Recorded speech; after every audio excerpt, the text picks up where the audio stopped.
Hello everyone, welcome to my channel. तो आज हम करने वाले हैं अपने रीडिंग कॉम्प्रिहेंशन का सेट नंबर 49। तो देखो, आज के इस सेट को स्टार्ट कर लेते हैं। देखो, हमारा ये आया हुआ है मैट्रिकुलेशन लेवल का जो एग्ज़ाम हुआ है 2023 में शिफ्ट 4 में, ये इसमें आया हुआ है। ठीक है, तो देख लेते हैं इसमें क्या बात हो रही है।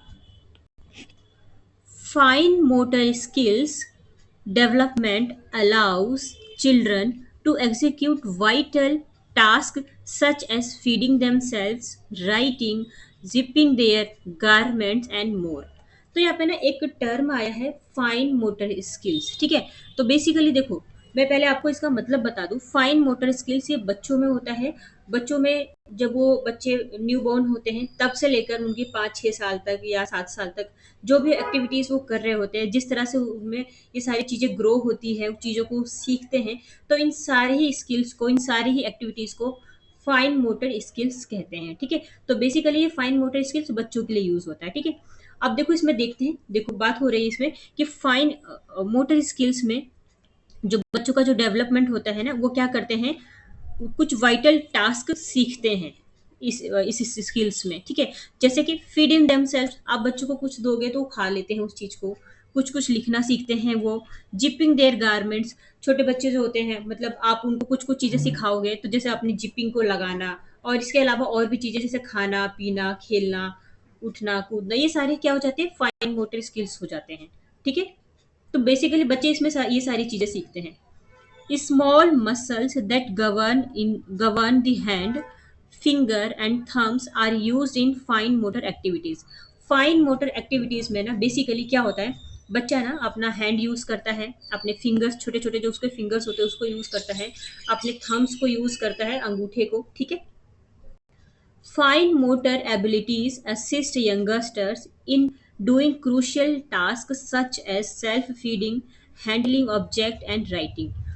जो फाइन मोटर स्किल्स होती है ना, तो इसमें बच्चे में कौन कौन सी एबिलिटीज होती है, क्या करते हैं वो, खुद को में खाना खा सकते हैं। ठीक है, वो ऑब्जेक्ट को हैंडल कर सकते हैं, मतलब आप कोई भी छोटा मोटा उसको सामान देंगे, वो कुछ ना कुछ वो करते रहते हैं। आप जैसे खिलौना दे दो, टॉयज वगैरह कुछ भी दे दो उनको, वो इधर से उधर करते रहते हैं, कहीं फेंकते हैं, कहीं मारते हैं, ऐसे ऐसे करते रहते हैं। कुछ कलर वगैरह आप उनको देते हो तो वो लिखना शुरू कर देते हैं, वॉल पे कुछ कुछ लिखना शुरू कर देते हैं। ठीक है, तो ये सारे एग्जाम्पल हो जाएंगे हमारे फाइन मोटर एबिलिटीज के, फाइन मोटर स्किल्स के। The capacity to do self care and everyday chores utilizing fine motor skills promotes the development of a child's self esteem and confidence। क्या होता है कि बच्चा जब ये सब चीजें करता है ना, ये छोटे छोटे काम करता है, अपनी जो सेल्फ केयर करता है एवरीडे में, जो भी सारी चीजें, तो इससे क्या होता है, बच्चे का ना एक सेल्फ एस्टीम हो सकता है, होता है। सेल्फ एस्टीम मतलब कि सेल्फ कॉन्फिडेंस क्या होता है, उनका बढ़ जाता है, आत्मसम्मान, आत्मविश्वास, ये चीजें बढ़ती है। और बच्चा क्योंकि धीरे धीरे वो चीज़ों को सीख रहा होता है। अच्छा देखो, यहाँ पे एक टर्म आया है चोर्स। ठीक है, इसको कोरस बिल्कुल नहीं पढ़ेंगे, ये चोर्स है। ठीक है, इसको चोर्स पढ़ा जाता है। और इसका चोर्स का बेसिकली मतलब होता है कोई भी ऐसा काम, या फिर कोई भी हमारा ऐसा जॉब जो कि बहुत ही ज़्यादा बोरिंग सा हो, अनप्लीजेंट सा हो, बट हमें तब भी उसको रेगुलरली करना है। बच्चे क्या करते हैं, डेली वही करते हैं, उनको टॉयज दो, वो इधर से उधर खेलेंगे, इधर से उधर फेंकेंगे, है ना, वॉल को बेकार में गंदा करते रहते हैं, पानी से इधर उधर ऐसे करते रहते हैं।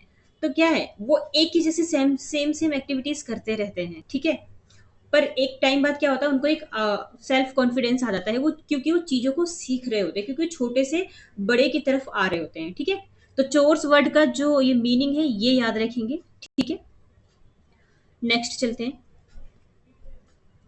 अब देखो यहाँ पे, fine motor skills development systematically in children. Basically fine motor skills development ये बच्चों में ही होता है, ये तो मैं आपको स्टार्टिंग में ही बता चुकी हूँ। Most newborns have a reflex grip at birth and begin to reach for items about 3 months of age। Grip, grip का मतलब होता है किसी भी चीज को पकड़ना।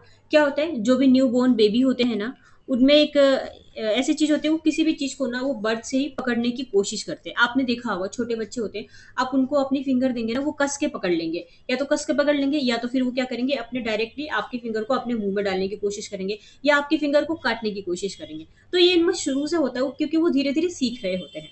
ठीक है, और ये कब होता है, ये तो हम कह सकते हैं कि ये 3 महीने तक, यानी कि जब बच्चा पैदा हुआ तब से लेकर 3 महीने तक का बच्चा ये यही करता है, चीजों को बस पकड़ता है, टाइटली पकड़ लेता है, मुंह में डाल देता है, ऐसा करके। They will also begin to practice their voluntary grip and two handed palmar grips. और क्या होता है, वो धीरे धीरे क्या करते हैं, प्रैक्टिस को भी, वॉल्यूंटरी ग्रिप बड़े बड़े पकड़ को भी बनाते हैं। जैसे कि पहले तो वो क्या करते थे, फिंगर्स को पकड़ते थे, फिर बड़ी बड़ी चीजों को पकड़ने की कोशिश करते हैं। और पालमार ग्रास्प इसका मतलब होता है जब कोई एडल्ट ना, कोई बड़ा इंसान बच्चे को कुछ सिखा रहा होता है अपनी उंगली देकर या उसकी उंगली को पकड़ कर। ठीक है, तो क्या हो रहा है, बेसिकली ना बच्चा यहाँ पे सीख रहा है, जो भी न्यू बोर्न बेबी है वो धीरे धीरे सीख रहा है। 8 to 5 months, they should be able to demonstrate a one-handed palmar grip, and 6 months they should be able to create a controlled reach. क्या होता है, 5वें महीने तक ना बच्चे क्या करते हैं, एक हाथ से ना वो पाल्मर ग्रिप बनाने की कोशिश करते हैं, मतलब कि एक हाथ से चीजों को पकड़ने की कोशिश करते हैं कि कभी इस चीज को पकड़ लिया, कभी इसको पकड़ लिया, मतलब जितना उनसे पॉसिबल हो पाता उतना वो करते हैं। और 6 महीने तक आते आते क्या करते हैं, अपने रिच पर, अपने पहुंच पर कंट्रोल कर लेते हैं कि मुझे ये पकड़ना है, मुझे ऐसे करना है। मतलब उनके अंदर एक ये होता है क्रिएटिविटी की, कुछ ना कुछ करते रहना है, करते रहना है। ठीक है, तो 5वें से 6वें 5 से 6 मंथ के बीच में तो वो ऐसा करते हैं। ठीक है, most newborns begin to reach and grab for items to put in their mouth between the ages of 6 to 12 months. अब देखो, जैसे बच्चा 6 महीने का या 12 महीने का होता है, तो क्या करता है, वो चीज़ों को पकड़ने की कोशिश करता है और चीज़ों को मुँह में ऐसे ऐसे करने की कोशिश करता है कि अपने मुँह में कोई भी चीज़ उसको दिखी मुँह में डाल दे। जैसे पैसा हो, यहाँ पे लिखा नहीं है, मैं एग्ज़ाम्पल के लिए बता रही हूँ। जैसे पैसा आप उसको दोगे वो मुँह में डाल लेगा, नोट दोगे वो मुँह में डाल लेगा, कोई टॉय दोगे या कुछ खाने की चीज़ दोगे या कोई सी भी चीज़ दोगे, क्या करेगा वो अपने मुँह में डाल देता है। ठीक है? तो ये याद रखें, ये कब से होता है? 6 से 12 महीने के बीच में। And they begin to gain the capacity to regulate the release of object they are gripping। और क्या करते हैं, वो चीजों को पकड़ने की कोशिश करते हैं, वो तो सीखते हैं, साथ में चीज जैसे गिर जाता है उसको भी फिर से पकड़ने की कोशिश करते हैं। मतलब चीजों से वो कुछ ना कुछ हेर फेर करते ही रहते हैं बच्चे। They will also develop a pincer grasp and use it to pick object thumb and one finger. वो क्या करते हैं, अपनी किसी भी चीज पर ऐसे पकड़ बनाते हैं और उसको पकड़ने की कोशिश करते हैं अपने थंब से, अपने फिंगर से। आप जैसे आपके आसपास छोटे बच्चे होंगे तो आपने उनको नोटिस किया ही होगा कि कैसे बच्चे किसी भी चीज़ को पकड़ने के लिए लाइक उसको पकड़ने की कोशिश करते हैं, उसमें तोड़ फोड़ की कोशिश करते हैं, है ना। नेक्स्ट पे चलते हैं। नेक्स्ट है हमारा, देखो, they will also be able to move an object from one hand to the other and drop and pick up their toys। और धीरे धीरे क्या होता है, जब जैसे जैसे वो बड़े हो रहे होते हैं ना, वो ऑब्जेक्ट को, किसी भी चीज को, या टॉय हो या कोई भी अदर चीज हो, उसको मूव करना सीख जाते हैं। वो इधर से उधर मूव करते रहते हैं, अपने टॉयज को वो गिराते हैं, फिर से उसको पिकअप करने की कोशिश करते हैं। मतलब टॉय गिरा रहे हैं, फिर उठा रहे हैं, फिर गिरा रहे हैं, फिर उठा रहे हैं, या फेंक रहे हैं। मतलब ये सारे ही काम बच्चे करते हैं। ठीक है, most youngsters are interested in stack building block between the age of 12 to 24 months. अब जैसे ही बच्चा 1 साल या 2 साल का होता है, क्योंकि 1 साल में 12 महीने होते हैं, तो 24 महीने में यानी कि 2 साल का, तो बच्चा 1 से 2 साल के बीच में ना बिल्डिंग ब्लॉक्स को बनाना सीखता है और फिर उसको गिराता है, बनाता है, गिराता है। ठीक है, बिल्डिंग ब्लॉक समझते हैं ना, एक लाइक एक टॉय होता है ऐसे करके कुछ, और उसमें बिल्डिंग्स बिल्डिंग्स बनाए जाते हैं। बच्चे इसको खेलना बहुत पसंद करते हैं, ऐसे करके होता है कुछ छोटा, इसको एक के अंदर एक करके ऐसे बनाया जाता है ना। बिल्डिंग ब्लॉक्स तो आपको पता ही होगा। ठीक है, तो 12 से 24 महीने के बीच वो ये सब करते हैं।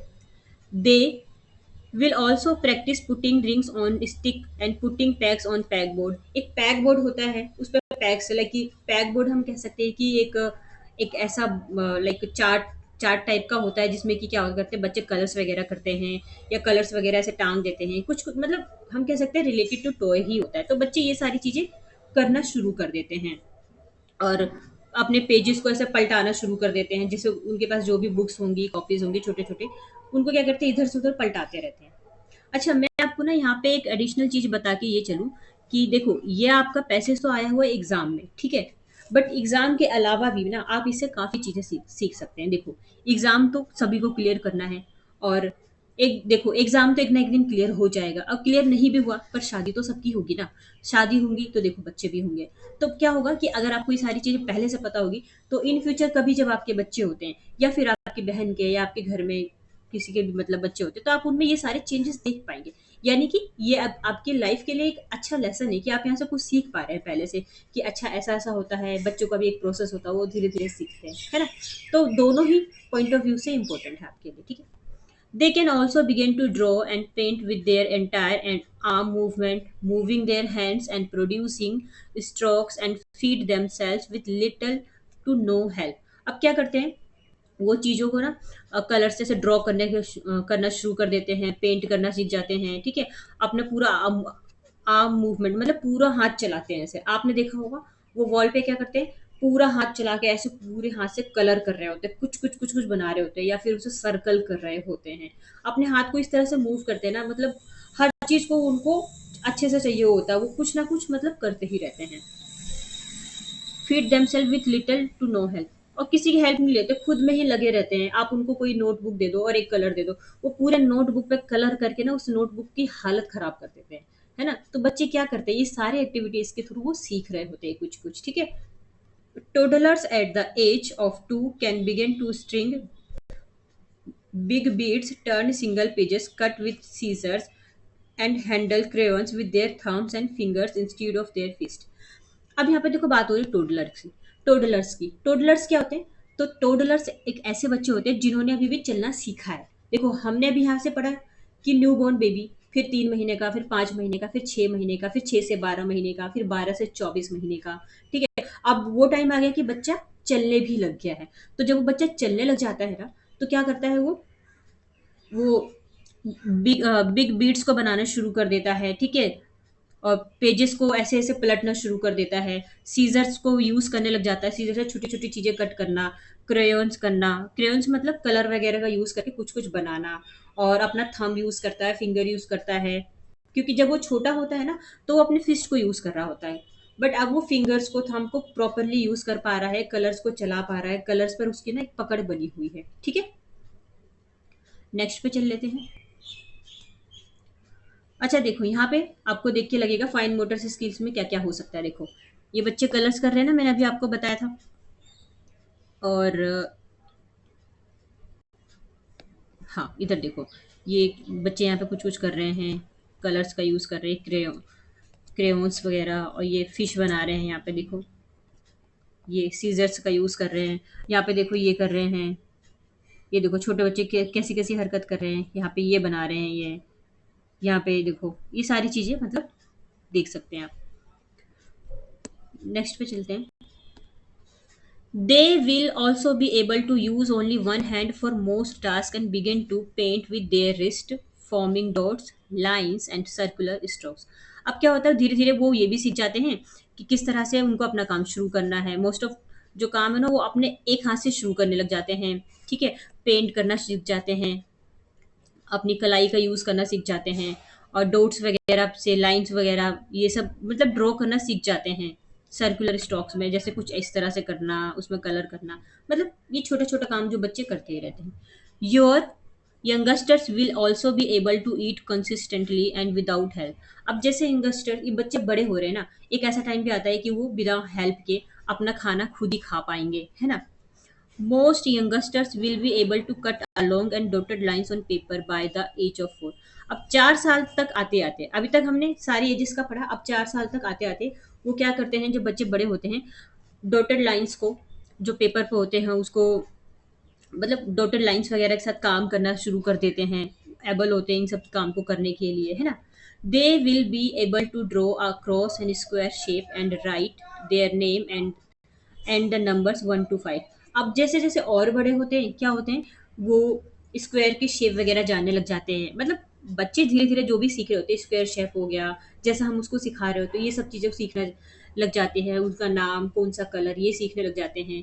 काउंटिंग से सीखने लग जाते हैं थोड़ा थोड़ा, है ना। They will be able to copy letters and will have mastered their handedness. They will also be able to dress themself for the first time. अब क्या करते हैं, धीरे धीरे लेटर्स को भी सीखना शुरू कर देते ABCD जो होता है ना, और उसका यूज वगैरह करना, है ना। और क्या होता है, वो अपने आप को, मतलब अपने आप को कहीं ना कहीं वो ग्रो कर रहे होते हैं, चीज़ों को सीख रहे होते हैं, ठीक है। अपने कपड़े वगैरह ये सारी चीज़ें वो कहीं ना कहीं आगे बढ़ रहे होते हैं, वो बढ़ रहे होते हैं इन सब चीज़ों को लेकर, ठीक है। देखो पैसेज खत्म हो गया हमारा, आ जाते हैं क्वेश्चन आंसर की तरफ। और हमारा ये पैसेज वैसे काफ़ी आसान था, आसान और रियल एग्जाम्पल हम ये कह सकते हैं, ठीक है। तो देख लेते हैं फर्स्ट क्वेश्चन में, देखो क्या बात हो रही है। ये देखो क्या हो गया। हाँ, ये स्क्रीनशॉट कैसे हो गया। देखो फर्स्ट क्वेश्चन है हमारा, select the most appropriate title for the passage. Passage के लिए मोस्ट अप्रोप्रिएट टाइटल बताना है। तो देखो हमारे पास है, development of fine motor skills in child, importance of fine motor skills, systematic development of children, development of new born. क्या answer हमारा नहीं हो सकता। न्यू बॉर्न में डेवलपमेंट होना, ये तो आंसर नहीं हो सकता, ठीक है। Systematic development of children, importance of fine motor skills, development of fine motor skills in children. Best हमारा आंसर जो होगा ना, सिस्टमेटिक डेवलपमेंट, सिस्टमेटिक भी तो लग ही रहा है। Select the most appropriate title, most appropriate, ये नहीं। देखो करेक्ट आंसर ना आप ये लगाएंगे, option number A, development of fine motor skills in children. बच्चों में फाइन मोटर स्किल्स का डेवलपमेंट होना, क्योंकि डेवलपमेंट के बारे में ही तो बताया गया है कि पहले ये हुआ, पहले न्यू बॉर्न बेबी था, फिर 3 महीने में, 5 महीने में, 6 महीने में। तो करेक्ट और ज़्यादा सुटेबल आंसर तो ये होगा। वैसे तो ऑप्शन नंबर सी भी लग रहा है कि सिस्टमेटिक डेवलपमेंट ऑफ, नहीं सिस्टमेटिक भी नहीं होगा क्योंकि बेसिकली फाइन मोटर स्किल्स की बात हुई है ना, तो ये भी नहीं होगा, पहला ही करेक्ट आंसर है आपका, ठीक है। नेक्स्ट पे चलते हैं। नेक्स्ट है हमारा, देखो, in light of the in light of the above passage, which of the following toys may help in the development of fine motor skills? Fine motor skills में कौन सा क्या है जो कि हेल्प करेगा बच्चे का। हम कह सकते हैं फाइन मोटर स्किल्स का एग्जांपल क्या है, क्रेयॉन्स है, ये तो है, all of the option, string beads, string stacks and building blocks, ये सारे ही तो हैं। तो करेक्ट आंसर बी नहीं हो जाएगा हमारा, ऑप्शन नंबर बी हमारा करेक्ट है, ठीक है। All of the given options, ठीक है। नेक्स्ट पे चलते हैं। नेक्स्ट है हमारा, देखो, सिस्टमेटिकली का ऑपोजिट बताना है। सिस्टमेटिकली समझते हैं ना, कोई चीज़ बिल्कुल सिस्टम में होना, बिल्कुल अच्छे से होना, इवनली, सेलेक्टिवली, ऑर्डरली, हफजार्डली। इसका हमारा ऑपोजिट बताना है ना हमारा, हमें। इवनली तो नहीं हो सकता क्योंकि तो हमारा एक तरह से पॉजिटिव वर्ड ही हो जाएगा, ये भी नहीं हो सकता। ऑर्डरली और हाफजार्डली, इनमें से देखो इसका ऑपोजिट जो बेस्ट होगा ना वो ये होगा, हैफजार्डली। क्योंकि इसका मतलब ही होता है कि कोई चीज़ बिल्कुल लैकिंग ऑफ ऑर्डर होना, बिना पर्पस के होना, या फिर नॉट प्लान्ड होना, ठीक है। ऑर्डरली भी तो नहीं होगा ना। हाफजार्डली मतलब कोई भी चीज़ जो प्रॉपरली प्लान्ड नहीं है, नॉट प्लान्ड ऐसे लिख सकते हैं, है ना। तो करेक्ट आंसर हमारा ये हो जाएगा, ऑप्शन नंबर डी। नेक्स्ट पे चलते हैं। नेक्स्ट है हमारा, when do children learn to regulate the release of the object that they are gripping. कब बच्चे जो सीखते हैं चीज़ों को पकड़ना, ऑब्जेक्ट को पकड़ना, कब सीखते हैं किसी भी चीज़ को पकड़ना, कौन सी एज में। तो हमारा इसमें जो 3 से 4 मंथ, एक बार देख लेते हैं, 6 से 12 मंथ ही लग रहा है इसमें, यही आंसर करेक्ट होगा, ये हमने पढ़ा तो है। 6 से 12 मंथ में बच्चे चीज़ों को पकड़ना शुरू कर देते हैं। एक बार आंसर देख लेते हैं तब भी।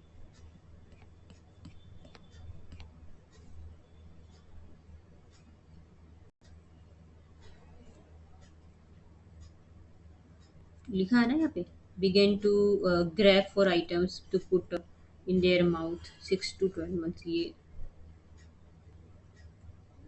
ये ना ग्रिपिंग, हाँ, हमारा यही करेक्ट आंसर है, 6 to 12 मंथ्स वाला।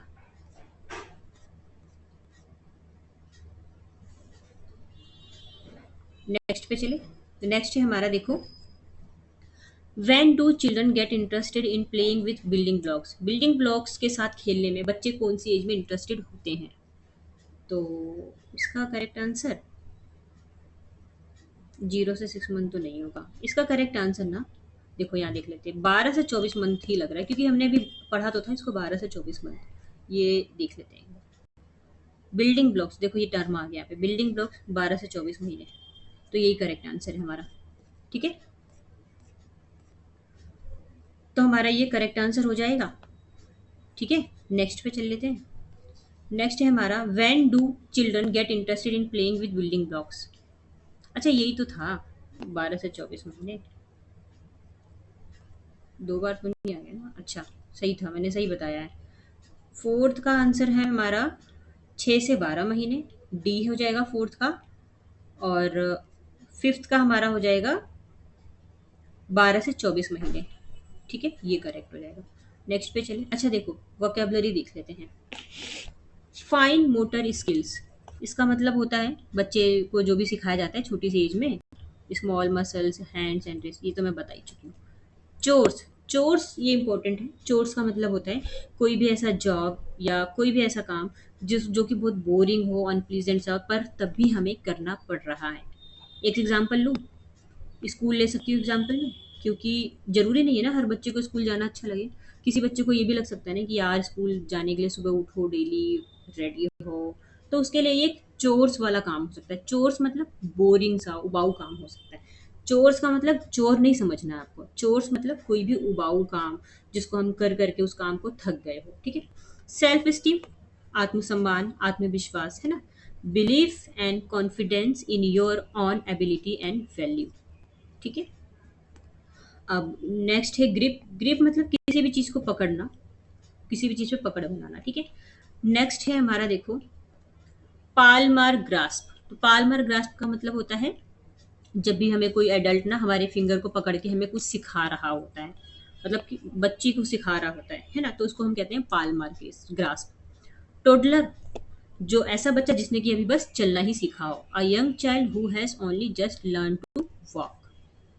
ठीक है, नेक्स्ट है क्रेयॉन। क्रेयॉन का मतलब जो बच्चे यूज करते हैं ड्राइंग के लिए, कलर वगैरह का, कुछ ना कुछ एक्टिविटीज करते रहते हैं, तो इसको ही हम क्रेयॉन कहते हैं। ठीक है, तो देखो हमारा ना पैसेज खत्म हो गया है। आपको अच्छा लगता है तो लाइक एंड सब्सक्राइब कर सकते हैं। ठीक है, so thank you so much.